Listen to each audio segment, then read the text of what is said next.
Shalom, bien-aimés dans le Seigneur, nous continuons avec notre méditation sur le thème « Dieu veut que vous désirez gagner ».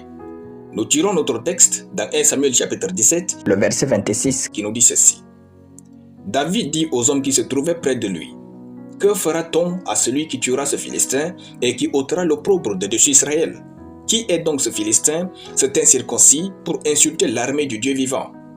Alléluia. Le combat entre David et Goliath, tel que décrit dans 1 Samuel 17, a eu lieu il y a environ 8 ans, suite à l'octroi de l'onction royale par le prophète Samuel. Nous marchons avec le Dieu qui vous donne l'onction royale, puis il vous cache en brousse. Nous marchons avec le Dieu qui vous donne un rêve à l'intérieur, ensuite il fait de votre vie un cauchemar à l'extérieur. Avec Dieu, votre désir de gagner est requis pour avancer et pouvoir réussir.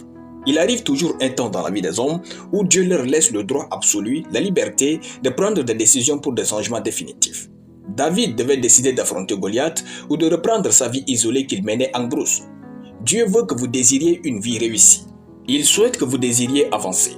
Dieu veut que vous désirez ce qu'il doit faire dans votre vie. Donc, premièrement, vous devez vous tenir dans la vie pour quelque chose. David se tenait pour quelque chose dans la vie. Il avait entendu parler des récompenses royales pour celui qui tuerait Goliath.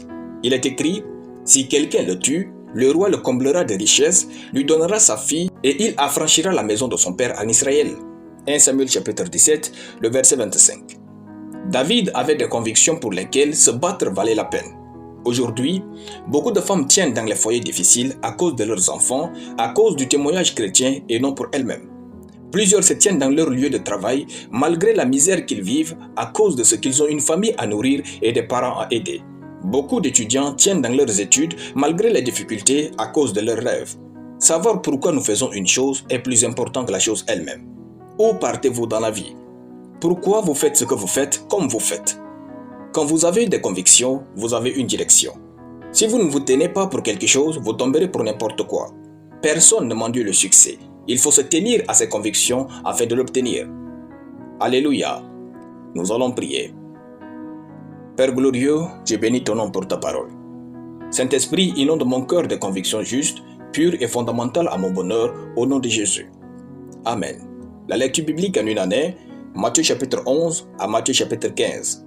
Soyez bénis, c'était le pain du ciel.